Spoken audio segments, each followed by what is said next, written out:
आपलं शहर आता स्मार्ट होत आहे। मग तुम्ही कधी स्मार्ट होताय? स्मार्ट न्यूजचे यूट्यूब चॅनल सबस्क्राइब करा, स्मार्ट बना। नोटिफिकेशनसाठी बेल आयकॉनवर क्लिक करा। नमस्कार, मी अंकिता। स्मार्ट न्यूज बुलेटिन मध्ये आपलं स्वागत करते। सुरुवातीला एक नजर आजच्या ठळक घडामोडींवर। कोरोनाच्या चौथ्या लाटेविषयी सतर्कतेचा इशारा।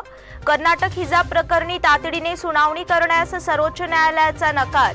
राज्यातील 7 अधिकाऱ्यांच्या विरोधात गुन्हा नोंद। हिंदूंच्या यात्रोत्सवात मुस्लिमांच्या दुकानांचे उच्चाटन। हेस्कॉम कडून दिवसा वीज पुरवठा सुरू झाल्यामुळे दिलासा। थर्ड रेल्वे गेट उड्डाणपुलावर गर्डर बसवला। गुढीपाडव्या दिनी धार्मिक दिवस साजरा करण्याचा आदेश। सीमा भागातील मराठी पत्रकारांच्या संदर्भात आमदार राजेश पाटील यांची सूचना। शहीदांच्या स्मृतीला मशालीद्वारे मानवंदना। अथणी येथील शासकीय रुग्णालयावर लोकायुक्तांची धाड।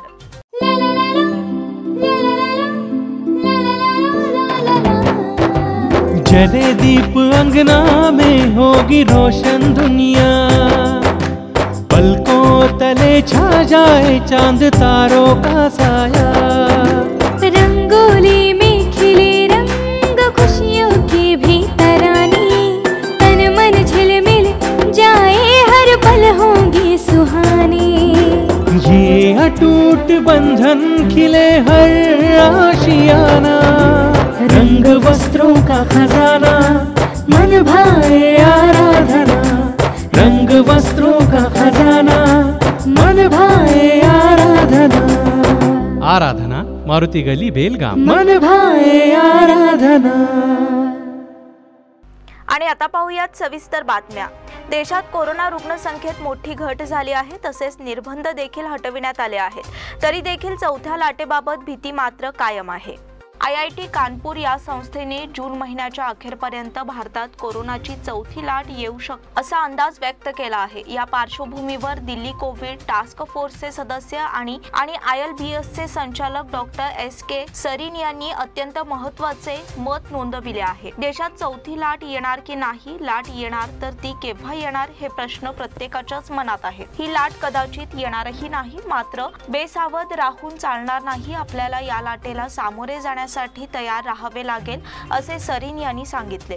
विषाणू अजून येथून गेलेला नाही हे सर्वांनी ध्यानात ठेवावे।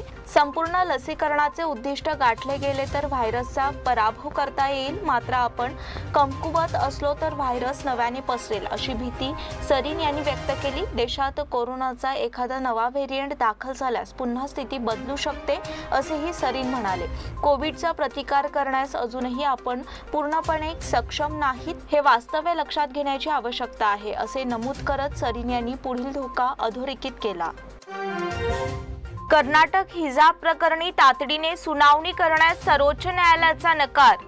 हिजाब प्रकरणावर काही दिवसांपूर्वी कर्नाटक हायकोर्टाच्या खंडपीठाने निकाल दिलेला आहे। त्यानुसार हिजाब परिधान करण्यावर निर्बंध लागू झाले आहेत, मात्र या विरोधात सर्वोच्च न्यायालयात धाव घेण्यात आली होती। तेथे देखील हिजाब समर्थकांना तुर्तास निराशा पदरी आली आहे। सर्वोच्च न्यायालयाने याबाबतची सुनावणी तातडीने करता येणार नाही असे स्पष्ट करून समर्थकांचा हिरेमोड केला आहे। कर्नाटकातील शाळा आणि महाविद्यालयांमध्ये हिजाब घालण्याची मागणी करणाऱ्यांना सर्वोच्च न्यायालयाने एक प्रकारे धक्का दिला आहे। सर्वोच्च न्यायालयाने या प्रकरणावर तातडीने सुनावणी घेण्यास नकार देत योग्य वेळी सुनावणी होईल असे सांगितले आहे। एवढेच नाही तर न्यायालयाने या याचिकाकर्त्यांच्या वकिलाला हिजाब वादाचा परीक्षांशी काहीही संबंध नाही असंही सांगितलं आहे। देशभर गाजलेल्या हिजाब प्रकरणावर काही दिवसांपूर्वी कर्नाटक हायकोर्टाच्या खंडपीठाने निकाल दिला। यावेळी हिजाब घालणे ही अत्यावश्यक धार्मिक प्रथा नाही असं न्यायालयाने निकाल देताना म्हटलं होतं। हायकोर्टाने हिजाब संबंधी निर्णय दिलेला असतानाही अद्याप वाद शमलेला नाही। विद्यार्थी हिजाबवर ठाम आहेत। हिजाब प्रकरणी निकाल देणाऱ्या कर्नाटक उच्च न्यायालयाच्या न्यायाधीशांना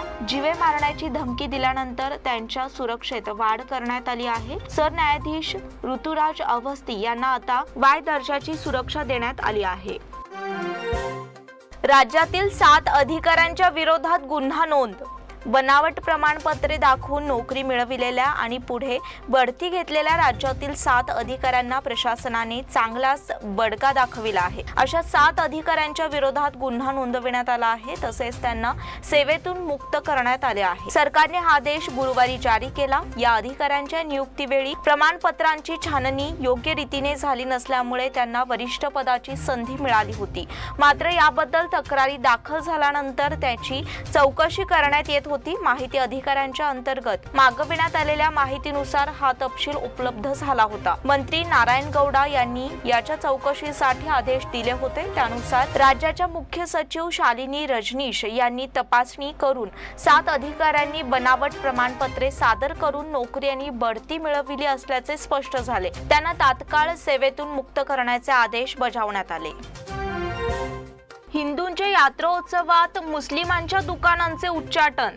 हिंदू देवस्थानांच्या विविध यात्रोत्सवांना आता प्रारंभ होत आहे। अशा वेळी या यात्रोत्सवामध्ये दुकाने थाटून व्यवसाय करणाऱ्या मुस्लिम व्यावसायिकांना अनुमती देऊ नये, तसे केल्यास त्या दुकानांचे उच्चाटन करण्यात येईल असा इशारा श्रीराम सेना अध्यक्ष प्रमोद मुतालिक यांनी दिला आहे।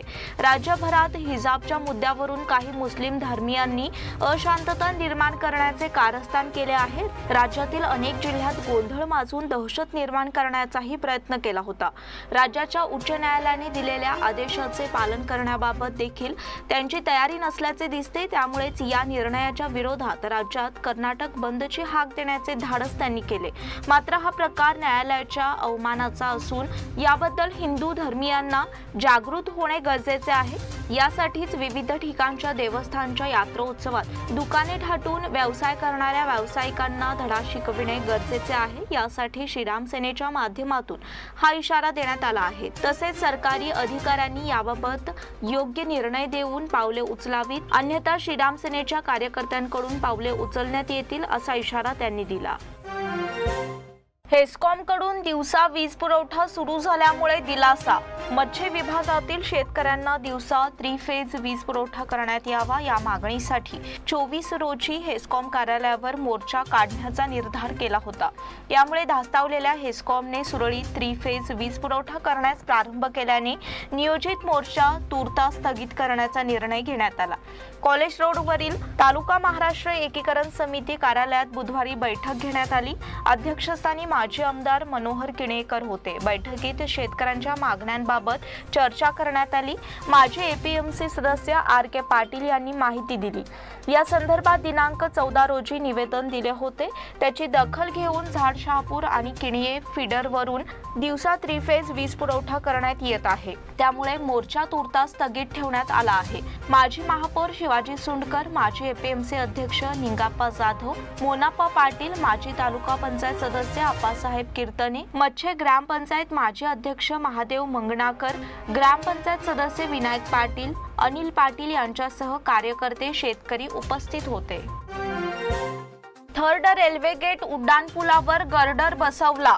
टिळकवाडी येथील 3ऱ्या रेल्वे गेट उड्डाणपुलावर स्पॅन बसवण्यासाठी बुधवारी गर्डर बसवण्याच्या कामाला प्रारंभ झाला। बुधवारी एक गर्डर बसवण्यात आला असून गुरुवारी दुसरा गर्डर बसवून पॅन पुलाकडे ढकलण्यास 26 मार्चला प्रारंभ करण्यात येणार आहे। बेळगाव गोवा राज्याला जोडणाऱ्या रेल्वे गेट उड्डाणपुलाचे काम 2 वर्षात पूर्ण करण्यात येणार होते, मात्र कोरोनामुळे काम लांबले। बुधवारपासून या पुलाच्या समांतर बाजूला गर्डर बसवण्यास प्रारंभ करण्यात आला। यासाठी सुमारे 100 कामगार नियुक्त करण्यात आले आहेत। दिवसभरात खानापूर रोडच्या बाजूचा गर्डर बसवण्यात आला। यासाठी 4 मोठ्या क्रेनचा वापर करण्यात आला। गुरुवारी शहराच्या बाजूचा गर्डर बसवण्यात येणार आहे। हे दोन्ही गर्डर पुलाला समांतर असून यावर स्पॅन बसवून तो गर्डरवरून ढकलत पुलावर नेऊन बसवण्यात येणार आहे। सुमारे 320 टनचा हा स्पॅन असून तो गर्डरवरून ढकलत नेऊन पुलावर बसवण्यात येणार आहे। गर्डरवर रोज सुमारे 1 मीटर इतक्या संत गतीने हा गर्डर इंजिनच्या सहाय्याने ढकलण्यात येणार आहे। पूर्ण स्पॅन पुलावर नेण्यास किमान 8 दिवसांचा कालावधी लागणार आहे। स्पॅन पुलावर गेल्यानंतर दोन्ही बाजूला जोडला जाऊन पूल पूर्ण होणार आहे। गुढीपाडव्या दिनी धार्मिक दिवस साजरा करण्याचा आदेश।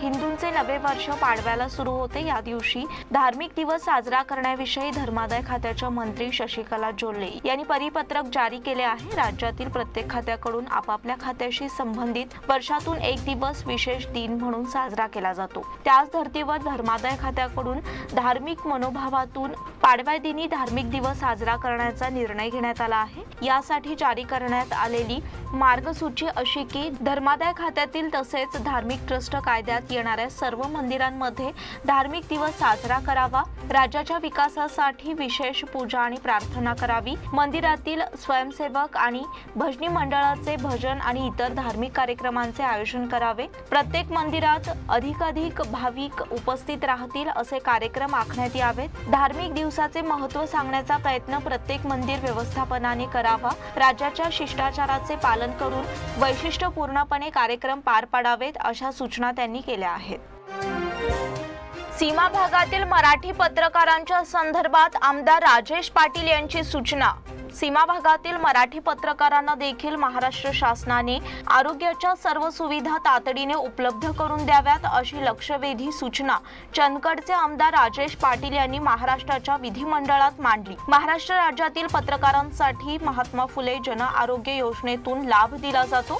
शंकरराव चव्हाण सुवर्ण महोत्सवी पत्रकार कल्याण निधीची स्थापना 1 ऑगस्ट 2009 रोजी करण्यात आली। मात्र या योजनेचा लाभ फक्त अधिकृती धारक पत्रकारांनाच होत असून तो देखील जुजबी आहे। गेल्या 10-12 वर्षात यातील आकडेवारी पाहता केवळ 258 पत्रकार आणि त्यांच्या कुटुंबियांना या योजनेचा लाभ मिळालेला आहे। त्यांची व्याप्ती वाढवताना बेळगावच्या सीमा भागातील पत्रकारांनाही त्याचा लाभ मिळणे आवश्यक आहे। गेल्या 63 वर्षापासून मराठी भाषा जिवंत ठेवण्याचे काम सीमा भागातील वृत्तपत्रांनी प्रामाणिकपणे केले आहे। त्यामुळे सीमा भागातील मराठी पत्रकारांना देखील आरोग्याच्या सर्व सुविधा महाराष्ट्र राज्य शासनाने उपलब्ध करून द्याव्यात असे आमदार राजेश पाटील यांनी स्पष्ट केले।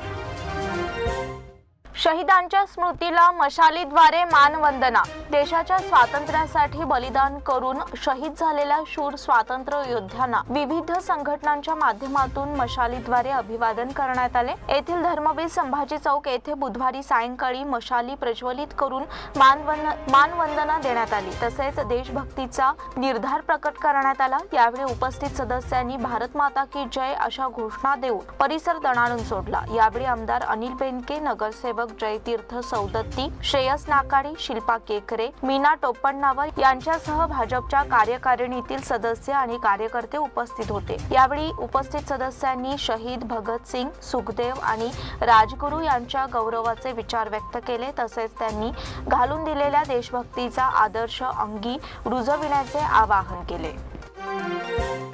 अथणी येथील शासकीय रुग्णालयावर लोकायुक्तांची धाड। अथणी येथील शासकीय रुग्णालयात 2019-22 पर्यंत शस्त्रक्रिया आणि गर्भाशय काढण्यासाठी अधिकारी पैसे उकळत असल्याच्या तक्रारी लोकायुक्त खात्याकडे गेल्या आहेत। त्याची दखल घेऊन लोकायुक्त SP यशोदा वंटगुडे आणि DISP G रघु यांच्यासह पथकाने अथणी शासकीय रुग्णालयावर बुधवारी धाड टाकली। यावेळी पथकाकडून तक्रारींबाबत शहानिशा करण्यासाठी तपासणी करण्यात आली। त्यामुळे वैद्यकीय क्षेत्रात एकच खळबळ उडाली आहे। याबाबत अधिक माहिती अशी अथणी शासकीय रुग्णालयात वैद्यकीय अधिकाऱ्यांनी शस्त्रक्रियेसाठी रक्कम उकळल्याच्या तक्रारींची गंभीर दखल लोकायुक्त खात्याने घेतली आहे। त्यामुळेच धाड सत्र राबविण्यात आले आहे। लोकायुक्त SP यशोदा वंटगुडे आणि DYSP G रघु यांच्यासह पथकाकडून बुधवारी सुमारे 4 तास कारभाराची चौकशी आणि कागदपत्रांची तपासणी करण्यात आली। त्यानंतर पुढील तपासासाठी तेलसंग ऐगळीला पथक रवाना झाले। या बुलेटिन मधील पुढील बातम्या छोट्याशा विश्रांतीनंतर। Poddar brothers jewellers, A perfect blend of traditional and modern jewelry in North Karnataka, Goa and Southern Maharashtra, serving since 5 generations.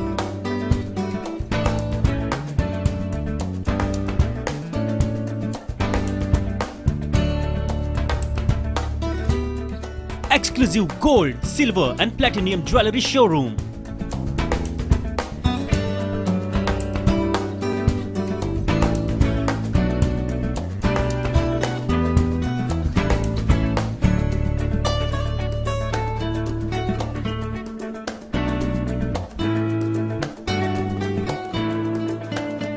Poddar Brothers, Poddar Sons and Grandsons. खडे बाजार Belgaum. Call is on 0831 240 or 51 or 52 or 53. Visit us at www.poddarjewellers.com. बेलगाम वासियों के पसंद में उतरा उड़ान बार end restaurant. Social distancing का ख्याल रखते हुए हमारा स्टाफ देता है बेहतरीन सर्विस का विश्वास।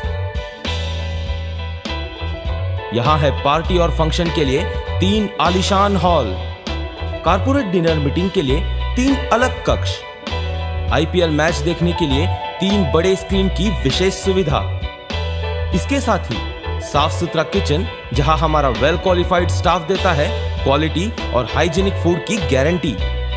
तो फिर खाने की हो बात तो आना परिवार के साथ। उड़ान बार एंड रेस्टोरेंट, लिंगराज कॉलेज के पास, बेलगावी। फोन 0831 243577। विश्रांतीनंतर पुन्हा एकदा आपलं स्वागत। कर्नाटक राज्य मार्ग परिवहन महामंडळाच्या कर्मचाऱ्यांच्या मागण्या पूर्ण करण्याचे आश्वासन देऊनही सरकारला त्याचा विसर पडला आहे। यासाठी बळ्ळारी येथील परिवहन मंत्र्यांच्या निवासस्थानाजवळ 28 मार्च पासून बेमुदत उपोषण करण्यात येणार असल्याचे राज्य परिवहन कर्मचारी संघटनेचे अध्यक्ष चंद्रशेखर यांनी सांगितले। ते म्हणाले की परिवहन कर्मचाऱ्यांना लेखी दिलेल्या 9 आश्वासनांपैकी सरकारी कर्मचाऱ्यांना देण्यात आलेल्या 6व्या वेतन आयोगानुसार परिवहन कर्मचाऱ्यांना वेतन देण्यासाठी सरकारने 3 महिन्याची वेळ घेतली होती।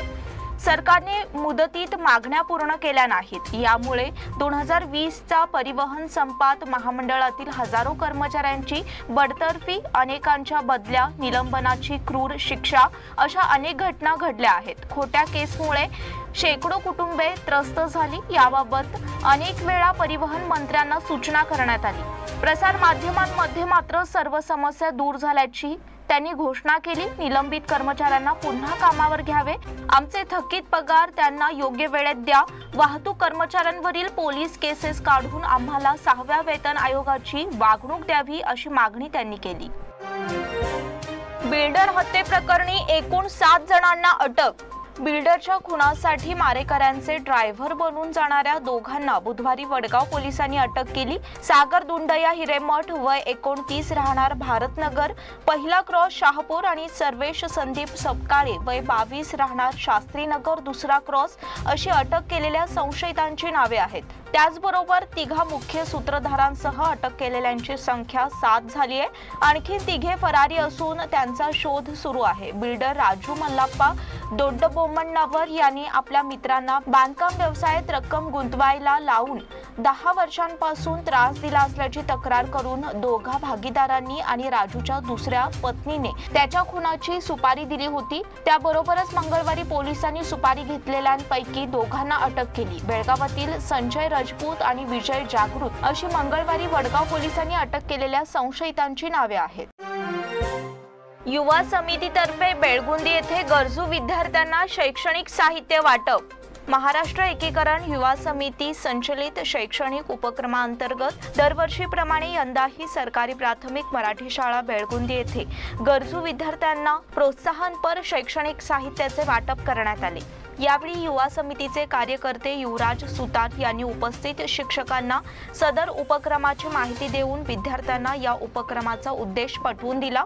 उपस्थित शिक्षक सुहास माने यांनी युवा समितीच्या सीमा भागात चालू एकंदरीत कार्याचे कौतुक केले आणि आपल्या ध्येयपूर्तीसाठी शुभेच्छा दिल्या।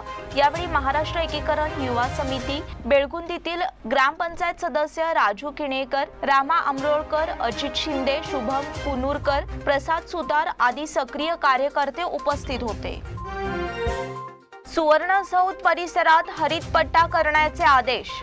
बेळगाव येथील सुवर्णसौध हलगा परिसरात हरितपट्टा करण्याचा आदेश जिल्हाधिकारी MG हिरेमठ यांनी दिला आहे। बुडानी सुवर्णसौध उभारणी वेळीच परिसरात 5 किलोमीटर अंतरावर हरितपट्टा घोषित केला होता, पण परिसरातील गावातही बांधकाम करताना अडचणी येऊ लागल्याने लोकांचा विरोध लक्षात घेऊन हे अंतर 1 किलोमीटर इतके करण्यात आले। त्यानुसार बुडानी 1 किलोमीटर अंतराचा हरितपट्टा करण्याचा ठराव संमत केला आहे। आता जिल्हाधिकाऱ्यांनी पुन्हा बुडाला हरित पट्ट्याबाबत सूचना दिल्या आहेत। सुवर्ण सौध परिसरात हॉटेल्स आणि इतर व्यापारी आस्थापनांची उभारणी होत आहे। याशिवाय काही ठिकाणी वसाहतींसाठी लेआउटही करण्यात आल्याचे निदर्शनास आले। ही बांधकामे सुरक्षेच्या दृष्टीने धोकादायक बनण्याची शक्यता असल्यामुळे हरित पट्ट्याची अंमलबजावणी करण्यात येणार आहे। याबाबत जिल्हाधिकाऱ्यांनी बुडा आणि महापालिकेच्या अधिकाऱ्यांच्या बैठकीत चर्चा केली असून अहवालानंतर तो मंजुरीसाठी सरकारकडे पाठविण्यात येणार आहे। कडोलीत रस्ता काँक्रिटीकरण कामाला प्रारंभ। प्रभुनगर वसाहतीमधील रस्त्यांची दुर्दशा झाल्याने रस्ता काँक्रिटीकरण कामाला प्रारंभ करण्यात आला। आमदार सतीश जारकीहोळी यांनी यासाठी सार्वजनिक बांधकाम खात्याकडून 12 लाखांचा निधी मंजूर केला आहे। रस्त्याची दुर्दशा झाल्याने गावकऱ्यांनी रस्ता करण्याची मागणी ग्रामपंचायतकडे केली होती। त्याची दखल घेत ग्रामपंचायतने आमदार जारकीहोळी यांना याबाबत माहिती दिली। त्याची दखल घेत रस्ता कामासाठी निधी मंजूर करण्यात आला।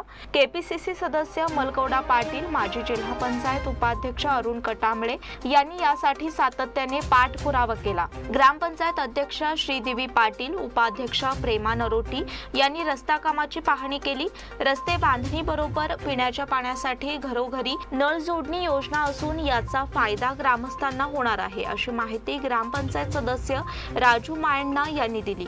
मारुती पाटील, गजानन कागणीकर, इब्राहिम तहसीलदार, काशीनाथ पवार, जावेद तहसीलदार, संजय जाधव आदी उपस्थित होते। अटल टिंकरिंग लॅबचे हलगा येथे उद्घाटन। येथील श्रीमती JR दोड्डण्णावर हायस्कूल येथे भरते शिक्षण संस्थेच्या वतीने अटल टिंकरिंग लॅबचे उद्घाटन मंगळवारी करण्यात आले। प्रयोगशाळेचे उद्घाटन विधान परिषद सदस्य अरुण शहापूर, संत मीरा शाळा अनगोळचे अध्यक्ष परमेश्वर हेगडे, जिल्हा शिक्षणाधिकारी बसवराज नलतवाड, तालुका शिक्षणाधिकारी RP जुट्टण्णावर उपस्थित होते। त्याचबरोबर संस्थेचे श्रीपाल खेमलापुरे, प्रकाश उपाध्ये, बाहुबली कलमणी, विनोद दोड्डण्णावर, अशोक दनवाडे, हिराचंद कलमणी, अनंत लाड उपस्थित होते। नितीन रेवणकर यांच्यासह संस्थेच्या प्रमुखांनी माहिती दिली। ते म्हणाले, अत्याधुनिक प्रयोगशाळा असून उच्च क्षमता असणारी साधने आहेत। भरतेश अटल टिंकरिंग या लॅबमध्ये विविध प्रकारच्या यंत्रांचे पार्ट्स आणि त्यांचे नमुने ठेवले आहेत। त्या पार्ट्सला एकमेकांशी जोडून यंत्र कसे तयार करायचे याचे मुलांना प्रशिक्षण दिले जाणार आहे। विद्यार्थ्यांच्या जिज्ञासू आणि संशोधक वृत्तीच्या मदतीने नवनवीन उपकरणे तयार करण्यात येणार आहेत। यासाठी आधुनिक तंत्रज्ञानाचा वापर कसा करायचा याचे मार्गदर्शन लॅबच्या मदतीने करण्यात येईल, अशी माहिती यावेळी देण्यात आली। कोरोनाचे प्रतिबंधात्मक निर्बंध 31 मार्च पासून मागे। देशात 2 वर्षांपूर्वी कोरोनाच्या शिरकावानंतर लागू करण्यात आलेले सर्व प्रतिबंधात्मक निर्बंध 31 मार्च पासून मागे घेण्याचा निर्णय केंद्र सरकारने घेतला आहे। कोरोना रुग्णसंख्येत मोठी घट झाल्याने हा निर्णय घेण्यात आला असला तरी मुखपट्टीचा वापर आणि अंतरनियमाचे पालन यापुढेही करावे लागणार असल्याचे केंद्राने स्पष्ट केले। देशात कोरोनाचा फैलाव रोखण्यासाठी केंद्र सरकारने सर्वप्रथम 24 मार्च 2020 रोजी आपत्ती व्यवस्थापन कायदा 2005 अन्वये मार्गदर्शक सूचना प्रस्तुत केल्या होत्या। कोरोना रुग्ण आलेखातील चढ उतारानुसार त्यात वेळोवेळी बदल करण्यात आले। आता रुग्णसंख्या कमी होत असल्याने जोखीम मूल्यांकन आधारित धोरणांचा अवलंब करण्याची सूचना करताना केंद्राने बुधवारी सार्वजनिक कार्यक्रम आणि आर्थिक व्यवहार पूर्ववत करण्याची गरज व्यक्त केली आहे। याबाबत केंद्रीय गृह सचिव अजय भल्ला यांनी सर्व राज्यांच्या मुख्य सचिवांना पत्र पाठवले आहे। रुग्ण निदान, देखरेख, रुग्ण शोध, उपचार, लसीकरणावर भर देत रुग्णालयातील पायाभूत सुविधांच्या क्षमता वाढीवर गेल्या 2 वर्षात चांगले काम झाले आहे। तसेच कोरोनाबाबत सर्वसामान्य जनतेतही मोठी जागरूकता आली आहे, असे भल्ला यांनी या पत्रात म्हटले आहे। SSLC परीक्षा सुरळीत पार पाडण्यासाठी जिल्हाधिकाऱ्यांची सूचना। येत्या दिनांक 28 मार्च पासून 10वीच्या परीक्षा सुरू होणार आहेत। ही परीक्षा अत्यंत खेळीमेळीच्या वातावरणात आणि काटेकोरपणे पार पाडली पाहिजे। त्यासाठी शिक्षण विभागाने योग्य ती खबरदारी घ्यावी, अशी सूचना जिल्हाधिकारी MJ हिरेमठ यांनी केली आहे। जिल्हा पंचायतीच्या सभागृहात 10वी परीक्षेच्या पूर्वतयारीबाबत बैठकीचे आयोजन करण्यात आले होते। त्या बैठकीमध्ये त्यांनी विविध महत्त्वपूर्ण सूचना केल्या आहेत। बेळगाव आणि चिक्कोडी विभाग राज्यात यावर्षीही अव्वल यावा यासाठी शिक्षण विभागाने प्रयत्न केले पाहिजेत. बेळगाव जिल्हा हा सर्वात मोठा जिल्हा आहे, तेव्हा योग्य प्रकारे परीक्षेचे नियोजन करावे असे जिल्हाधिकाऱ्यांनी यावेळी सांगितले. यावर्षी 10वीच्या पूर्व चाचण्या आधीच पूर्णपणे पार पडल्या आहेत. शिक्षकांनी विद्यार्थ्यांना योग्य प्रकारे मार्गदर्शन करणे महत्त्वाचे आहे. कर्नाटकात अव्वल क्रमांक मिळविण्यासाठी कठोर परिश्रम घेण्याची गरज आहे. त्या दृष्टीने शिक्षकांनी प्रयत्न करावेत असेही त्यांनी सांगितले. निपाणी परिसरात पावसामुळे आठवडी बाजारात सर्वांची तारांबळ. आठवडी बाजारा दिवशी निपाणीमध्ये दुपारच्या सत्रामध्ये मेघगर्जना करत पावसाची जोरदार हजेरी पाहावयास मिळाली. आठवडी बाजार असल्या कारणाने निपाणी शहर परिसरातील नागरिक आठवडी बाजार करण्यासाठी निपाणीला येत असतात. पण अचानक दुपारच्या सत्रामध्ये पावसाने हजेरी लावल्यामुळे व्यापारी, शेतकरी आणि फळ विक्रेते यांच्यासह ग्राहकांची तारांबळ झालेली पाहावयास मिळाली. गुरुवारी बाजार असल्या कारणाने नागरिकांची मोठ्या प्रमाणात गर्दी पाहावयास मिळते. पण अचानक झालेल्या पावसाने बाजारात चांगलीच धावपळ उडाली आणि बाजार ओस पडल्याचे दिसून आले. पुतीनच्या सभेतील सहभागी ऑलिम्पिकपटू अडचणीत, बार्टीची आश्चर्यकारक निवृत्ती. 3 ग्रँडस्लॅम विजेती ऑस्ट्रेलियन खेळाडू ॲशले बार्टीने वयाच्या 25व्या वर्षी टेनिसमधून निवृत्तीचा निर्णय घेतला आहे. 2 महिन्यांपूर्वीच ऑस्ट्रेलियन खुली टेनिस स्पर्धा जिंकणाऱ्या बार्टीने अचानक केलेल्या घोषणेमुळे चाहते आणि अन्य टेनिसपटूंना आश्चर्याचा धक्का बसला आहे. जागतिक क्रमवारीतील अव्वल स्थानी असलेल्या बार्टीने बुधवारी इंस्टाग्रामवर चित्रफित प्रकाशित करत टेनिसमधून निवृत्ती जाहीर केली. यावेळी तिला अश्रू अनावर झाले. मात्र निवृत्तीसाठी हीच योग्य वेळ असल्याची तिची भावना आहे.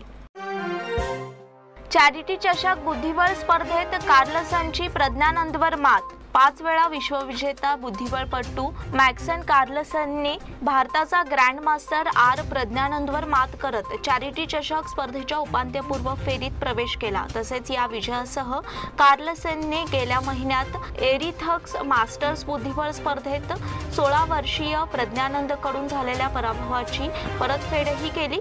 चॅरिटी चषक स्पर्धेतील सामन्यात काळ्या मोहऱ्यांसह खेळणाऱ्या कार्लसनने सुरुवातीपासून वर्चस्व प्रस्थापित केले. त्याला प्रत्युत्तर देणे प्रज्ञानंदला शक्य झाले नाही आणि 43 चाली अंती कार्लसनने विजयी नोंद केली. 7A साइड फुटबॉल स्पर्धा 2 पासून फादर जेकब काहलो यांच्या स्मरणार्थ सेंट पॉल 2021 बॅचच्या विद्यार्थ्यांनी 2 आणि 3 एप्रिल रोजी खुल्या 7A साइड फुटबॉल स्पर्धेचे आयोजन केले आहे. मराठा मंदिर शेजारील किकीज एरिना टर्फ मैदानावर ही स्पर्धा होईल. स्पर्धेसाठी आकर्षक बक्षिसे आहेत. स्पर्धा आंतरशालेय मुले, आंतर कॉलेज प्रत्येकी 2 संघ, 10 वर्षाखालील मुले आणि 12 वर्षावरील मुले आणि मुली, 30 वर्षावरील मुले तसेच महिला अशा विविध गटात ही स्पर्धा होणार आहे. स्पर्धेत 10 आणि 12 वर्षाखालील मुलांना ओळखपत्र अनिवार्य आहे.